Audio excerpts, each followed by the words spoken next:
and then we go out onto the park, and this is where the course is split. New gate, wrong side, here we go, this side. This is where the course is split. The half marathon goes off to the left, the 20 mile and the ultras carry straight on along the path, and we're going to that little bridge over the stream ahead, and then when we get to the bridge we're turning right when we go over the bridge and follow the little path round to the right. While you can follow the path round, it's probably quicker and easier to just cut across to the far corner. So there's some new little trees to the left. Straight on you can see a bench, and we're going out of the field to the right of the bench. At the other side of that field there's the bench, and there's a footpath if you really wanted to go around the perimeter, but there's no need. And we come out of the field at another little sort of bridge,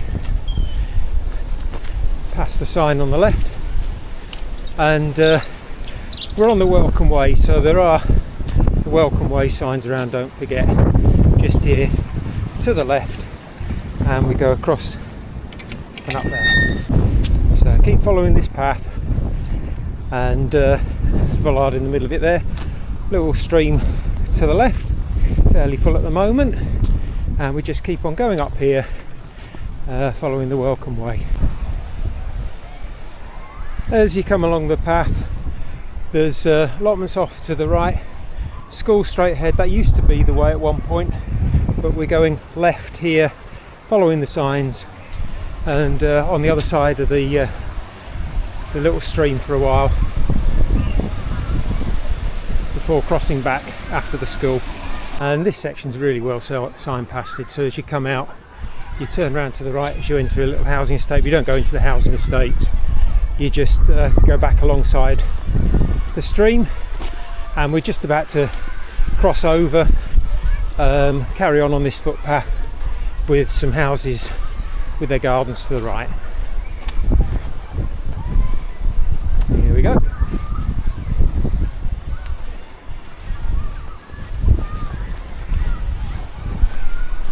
At the top of that ginnel, the welcome way used to go straight on, and in fact the 20-mile course does. It is signposted that way, but we're actually taking a right here, so don't go up there now unless you're doing the 20. Turn right and come through the estate a bit, because this way we miss out a live crossing of the railway line, which isn't signalled or anything, and they've actually closed the crossing off, so no point in going that way now. As you come along, look for the second on the left, which is just after the school sign, and it's called Heather Rise, and it's a cul-de-sac, and we're going left, and then we're leaving Burley. So at the end of that first bit of Heather Rise, go on to another ginnel. You can see the railway line above. So as you get to the end of the ginnel, you're going straight on underneath the railway bridge. Echo, echo, echo, echo. Yeah, you don't have to be mad to do this, but if you are, it helps. And out the other side, through the little gate and up the rise.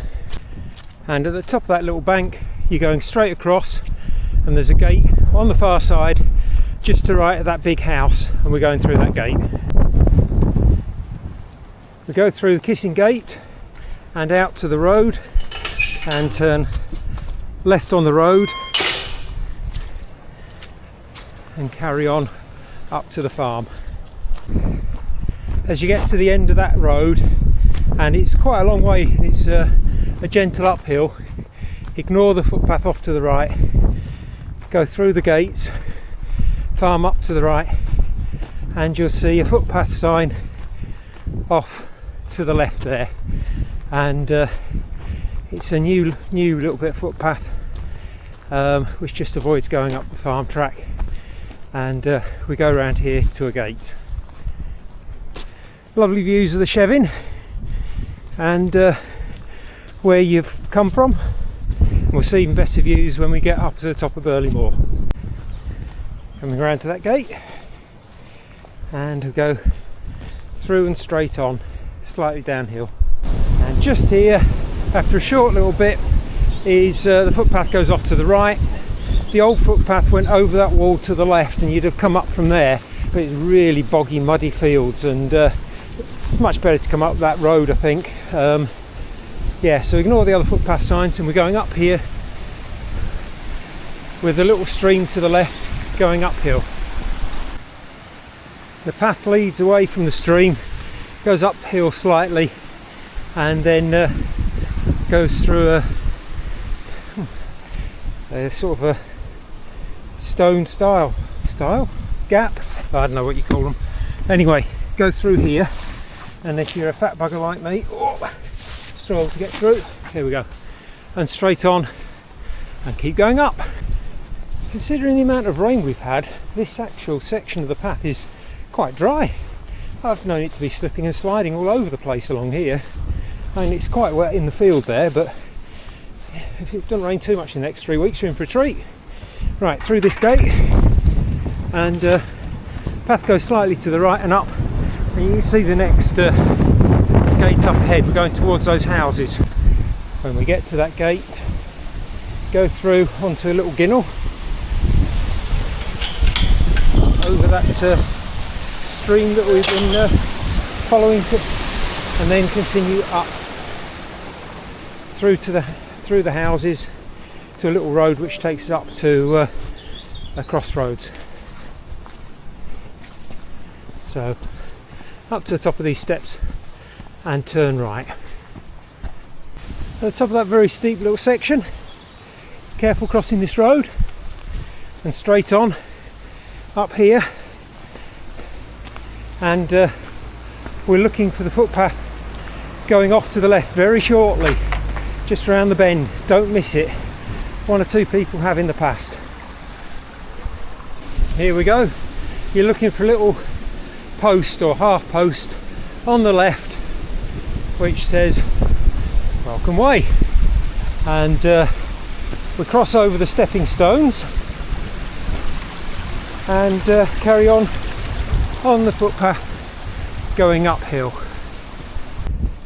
At the top of that footpath we go out onto Burley Moor, so through the Kissing Gate and turn right, and there's a footpath off to the right, and we follow that along and go uphill. As you get to the end of that rise, top of that rise, there's a footpath sign. Turn right just before it. You could go up to the sign if you really want. It's very windy today. We turn right, and then we join a track going towards those 2 big trees, and stay on this track.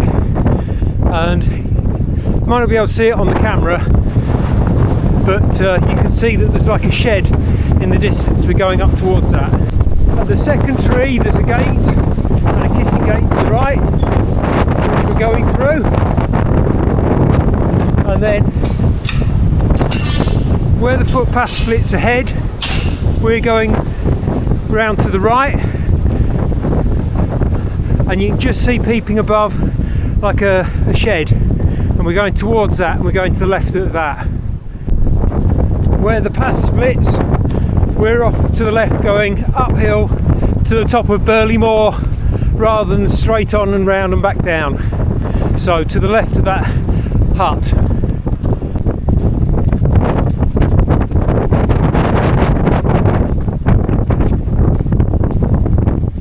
Right, when you get to the top of Burley Moor, there's a shooting lodge on your left, and there's a skirt full of stones straight ahead, and there's a sign just to the right of them. When we get to that sign, there's a footpath sign off to the left, and we take that all the way across the moors to the left. And it's been a long way up, but we're at the top of Burley Moor now. I'm just sheltering behind this shooting hut. It's a little bit misty in the distance, but it's about a 40-mile-an-hour gale blowing the other side the second I get out, so I've just come in here to record this little bit. I'll try up there, but it may be too windy to record anything, so if I come back out we'll get into the wind again. Let's calm down just a little bit, We're going up towards those stones. Here we are at the top of Burley Moor, and this is where the footpath goes off to the left. Here we go, Burley Moor, privately owned, dogs must be on lead, blah de blah de blah. From 1st of March, if you've got a dog with you, make sure it's on the lead. And we're off over the moors now. I've had a headwind all the way up there, and it's a long old drag. I'm thinking when I get past these stones I might still have a headwind all the way down to Shipley Glen. But we'll see how it goes. It's a very clear, distinct moorland footpath going across here through the heather, all the way across to the end of this moor. The end of that long path off the moor, well, you've got one more part of the moor to go. As we come along to the wall here, we go through here and turn left. Go through this little gap in the wall and over the stile, and then we follow it round to the left and down. So you can probably see there's a road down there. You can get in, and there's a reservoir as well going towards that. Just one gate on this section to go through. Okay. And I'll tell you what, this hasn't been anywhere. I mean, it's a bit muddy, but this is about the driest I've ever known this course. Middle of February, back end of February. I've never known it as dry as this. I've still got dry feet today.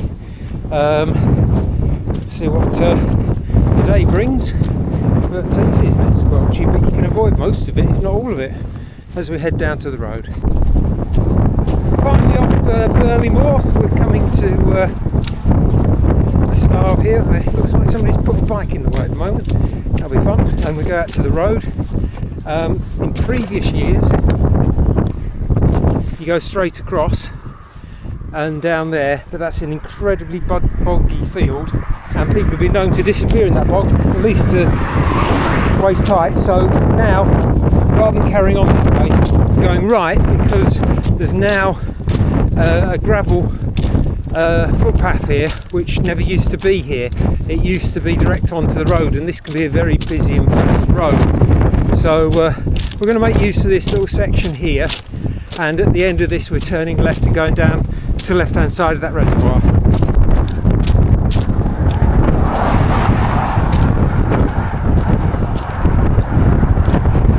In fact, I realise the welcome way has actually been diverted this way now, so we're going to cross when it's safe to, and we're now going down here. Actually, I could be wrong, but I think I suggested that because that other way through there was really grotty, and this way is much safer, I think. A little bit of tarmac, but nothing major, and we're off the main road anyway. Going down that road, there's a track road joins from the left, well, sort of straight on. Ignore that, we're staying on the road and going round and up to the right. That road then splits. The road actually sort of goes around to the left, but also to the right with a speed bump, and we go to the right and down past these cottages on the left to a gate. And at the gate, go through the gate and carry on the footpath. Then at the end of that short bit of footpath, we cross a horse race training ground. See their private gallop, and it's quite sort of feathery. It's weird consistency, but we go across there and onto this field. Don't run along there unless you're on a horse. We're going across the edge of this field parallel to the running track. So after you followed the path running parallel to the racetrack, you cross the racetrack and go through a gate, and as soon as you're through that gate, we're bearing round to the right and going to the corner of this little field here where there's another gate. So just round to the right, make sure I don't get any feet wet here. There we go, a little path around there, follow it round to the corner. Then at the far corner, over a stile, and cross this field, and we're going along the left hand side of the field. As we get to the end of that field, we turn right and keep the edge of the field on your left, so don't go into the next field, just bear around to the right, and at the end of this field there'll be a gate. And in fact, at the gate there's also a stile, which I think is what we need to cross because the gate's sort of locked. So cross the stile and carry on down the footpath. And at the end of that short footpath, we then turn left onto a road and out to a main road. At the end of that road, come to a sign saying Eldwick and Glovershire Lane, and we're going straight across. Make sure there's nothing coming. No, we're not. So public footpath link, Dales Way link, Millennium Way, but it's also the Welcome Way. So there you go. Wasn't lying, Welcome Way. So go across this little stone wall, turn right, and we follow it along. We go down to a little river stream, and we stay above it until we get to Shipley Glen. There we go. We stay to the left of that all the way down. So we come to the end of that footpath along by the river, or nearly the end. Go through a little gate, down across a little wooden bridge, and then carry on along the path, and that then leads you up and into Shipley Glen. So here we are up into Shipley Glen now. An important thing to note, the checkpoint is at the far end, virtually the far end of the glen, before the 34 mile turns off and goes over Baildon Moor. The 50 miler goes to that checkpoint. You've got to be there for 1:30, otherwise you have to drop down because you ain't going to get it all finished in time, and also the checkpoint will be closed by the time you get back around the loop. The important thing is that the 50 milers must visit that checkpoint first before doing the Bingley loop. Technically the Bingley loop is down there to the right, but we'll access it a different way a little bit further up. It's a little bit of a shorter way to get there. So you will see runners going across the glen. If you're on the 34 and you're not at the front, you'll see some 50 milers coming back towards you probably, as they then go and do the Bingley loop. So the path brings you parallel to the Shipley Glen road and Moor Road, and we stay on the footpath going parallel to it, to the checkpoint. And just up ahead, coming back the other way from the checkpoint for the 50s, this is where the split will be, and that's where they go off down and do the Bingley loop, just along there. So if you see anybody coming towards you and running off down there, don't panic. So as we're getting towards the end of Shipley Glen, there's a little lay-by here, and there's one just further on. Whichever one the marshals can get into is where the checkpoint will be. Ideally it will be the second one, because you're then turning off just where the red car is now. The footpath goes up there, we'll see it in a minute.